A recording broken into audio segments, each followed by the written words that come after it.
Aloha kakao na kanaka apau, aloha ia e ku'u maokala makahale pono aloha, Hawaii. Or, hello everyone, welcome to my history on the Aloha state, Hawaii. I wrote this script while in Hawaii 2 months before today. Anyways, today is the most significant Hawaiian holiday, Kamehameha Day. I will explain this day in this video, as well as the entire history of the Hawaiian Islands, from their formation to the hordes of American tourists today. Enjoy! Hawaii is an archipelago or chain of islands located in the middle of the Pacific Ocean. It consists of 8 main islands. However, that is today. In order to see where they came from, you need an in-depth understanding. In this case, an in-depth view of the depths of Earth. Bad pun. Big shocker, Hawaii is volcanic. However, it is a rare form of volcanism called hotspot volcanism. What does that mean? Well, if you looked at a cross-section of the Earth, you would see a very large intrusion of magma reaching to the crust. One of these hotspot plumes, known as the Hawaiian hotspot, reached the surface 70 million years ago where Russia now is. Once there, it would stay in place, as the plate above it moved to the northwest. As a result, the hotspot would gradually produce more and more islands in a southeastern direction without moving itself. This is the reason you can see their path of 137 islands, most of which are submerged, in satellite. 6 million years ago, the first Hawaiian island formed, Niihau. 5.8 million years ago, the island I wrote this script on, Kauai, was formed. The rest were Oahu 3 million years ago, Molokai and Lanai 1.3 million years ago, Kaho'olawe 1 million years ago, Maui 750,000 years ago, and the still-growing island of Hawaii, the Big Island, 300,000 years ago. With this, the Hawaiian Islands were born. With their formation in a ridiculously remote area, the Hawaiian Islands would remain undiscovered for 299,000 years. In 300 BCE, a wave of Polynesians from the Marquesas Islands in French Polynesia today traveled north only to stumble into Hawaii, making them the first to ever find these islands. About 1,000 years later, around 500 CE, a second wave of Polynesians from Tahiti, again in French Polynesia, arrived, bringing their culture with them and inspiring what we now know as tikis. After this, the islanders would assimilate with each other and develop a very distinct language and culture due to their isolation, which would flourish for over 1,000 years until... With the evolution of technology on the other side of the world will come explorers, including ones from soggy islands off of mainland Europe. That's right, you know where this is going. In 1776, a British explorer departed on his third voyage and ended up in Hawaii. You may know him as Captain James Cook. On January 18, 1778, Cook reached the islands. He renamed them the Sandwich Islands after the 4th Earl of Sandwich, who would play a role in the invention of the sandwich. 2 days later, on January 20th, he landed on the island of Kauai in Waimea, becoming the first known foreigner or European to reach Hawaii. While here, he just looked at a fishing village and left. Over the next year, he would sail to the bottom of the islands. Throughout his early time in Hawaii, the locals were fairly welcoming, being fascinated by the ships of Cook. In return, Cook's crew would trade with the locals, allegedly trading nails for naughty time with the locals. Anyways, in February 1779, Cook reached the Big Island. On February 4th, they reached Kealakekua Bay, literally while the locals were in the middle of a religious ceremony. The bewildered locals turned their shoulders around only to see some insane wood things out in the water, which must be from the gods. However, when one of Cook's crew members randomly died, the jig was up. The Hawaiians realized that the crew were in fact not gods. And so, Cook had to flee, only being forced to return via bad weather. Once back, the annoyed locals hurled rocks at him. The natives also stole a boat, which Cook would try to negotiate and get back from King Kalaniʻopuʻu. Cook got impatient and tried to hold King Kalaniʻopuʻu hostage. Bad idea, as on that day, February 14th, a Hawaiian mob overpowered Cook and killed him. The British would retaliate by killing 30 natives soon after. Talk about bad first impressions. In 1782, the king that Cook tried to take hostage died, leaving the island of Hawaii to his son, Kiwala'o. His nephew would be given a priestly job. This infuriated the nephew, causing a civil war. The nephew won, winning the island of Hawaii. So who was this nephew? It was none other than the man, the myth, the legend, Kalani Paea Woki o Kale Kini Keali e Kui Kamehameha o Iolani Kawai Kapu Kawi Kalialia Konu Akea, a.k.a. King Kamehameha the Great. With his first major victory, Kamehameha would seek to add the Great to his name. To do this, he would seek to unite all Hawaiian islands through warfare. In 1790, Kamehameha conquered Maui after the Battle of Kapaniwai, where so many bodies collected in the river that it was dammed. By 1795, he had also conquered Lanai, Ho'olave, and Molokai. However, when he tried to conquer Oahu, he was met with fierce opposition. King Kamehameha, being King Kamehameha, resorted to war. In 1795, Kamehameha invaded Oahu with 10,000 men. Oahu's army would retreat inland, bringing themselves to a cliff. But this, Kamehameha saw an opportunity.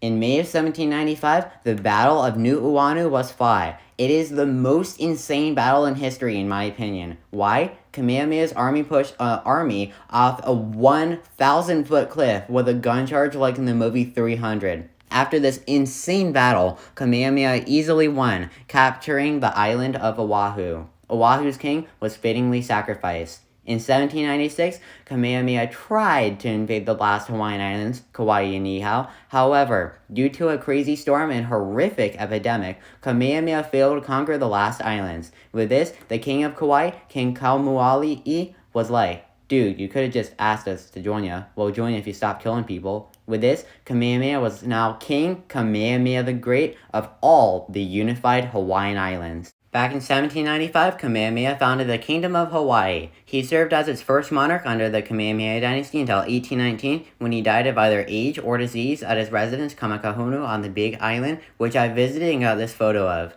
He would be buried in secret somewhere on the Big Island. This was a traditional burial practice of the time. But this, Kamehameha's son, Kamehameha II, or Liulio, took power. He would institute the kapu system, which would set rules for every last aspect of life in Hawaii, from where you could eat, how many plants you could own, or whether or not you could eat with your mother.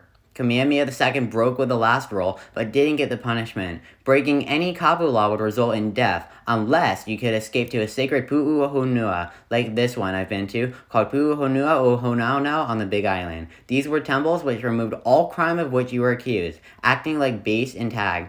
In addition to the kapu system, Kamehameha II banned the Hawaiian religion. It wasn't taken by Europeans. The Hawaiians willingly gave it up. By 1819, though, the kapu system was thankfully ended. In 1824, Kamehameha II kicked the bucket and the throne passed to his brother, Kamehameha III. He would be a game changer. During his reign, he introduced the Great Mahele. It was a land distribution system which was meant to divide Hawaii amongst natives and foreigners, mostly white missionaries who invented the Hawaiian alphabet to teach the Bible. In the end of the Great Mahele, less than 1% of the land went to the natives. The rest was sold to the foreigners, not taken by them. In 1854, Kamehameha III died and was replaced with his nephew, Kamehameha IV.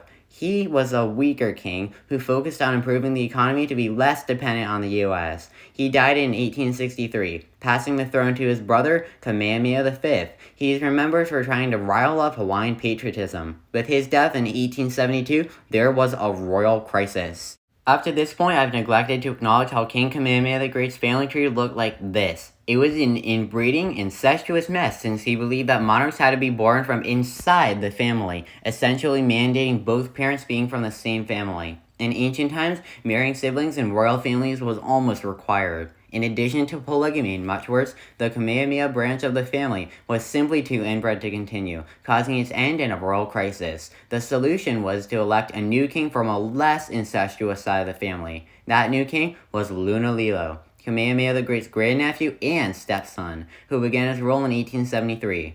Known as the People's King, since he advocated for the people getting a legislature and democracy, he would have a long reign of 1 year until his death in 1874. Guess what? Another royal crisis. This time, after the squabbling ended, an individual not in the House of Kamehameha won out, becoming King Kalakaua.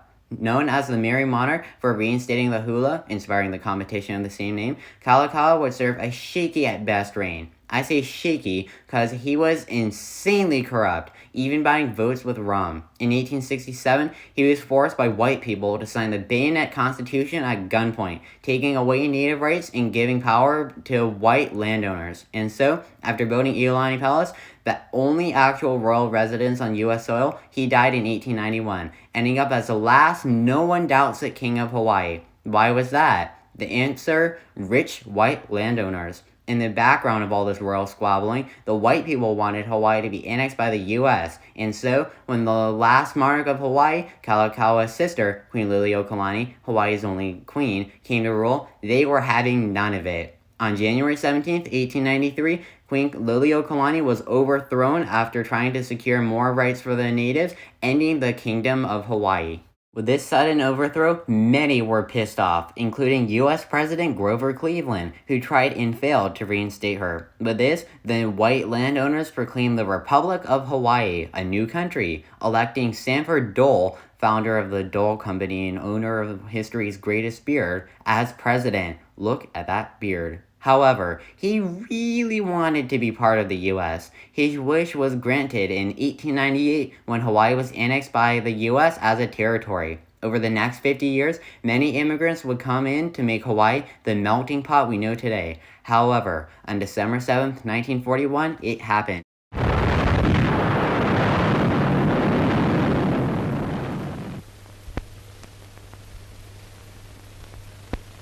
The bombing of Pearl Harbor, which I made a whole other video on, rocked Hawaii and the US, leading to the US entering World War II. As for Hawaii, martial law was declared to make sure that no one didn't try anything funny. In 1945, World War II ended, allowing Hawaii to take a sigh of relief. In the coming decades, a sizable number of Hawaiians, keyword sizable, many people are still pissed off about this, would campaign to become a U.S. state. That reality came on August 21st, 1959, when Hawaii became the 50th state of the U.S. With this, the U.S. had gained a tropical paradise, which was ready to be invaded by annoying tourists each summer, bringing us to the present. And with that was my history on Hawaii. From its fiery beginnings to its beloved culture today, there was a snapshot into the story of the islands we call Hawaii. My next video will be a history on the Battle of Waterloo. It will come out on June 18th. Oh, and I had a shout out for a local Hawaiian business I thoroughly enjoyed and thought to include due to this video's topic. That business is Kauai Backcountry Adventures. They have a great tubing and zipline experience prepared if you visit. The staff are great and humorous. I would highly recommend one of these tours if you visit Kauai. Anyways, thanks for watching. Happy Kamehameha Day. Mahalo.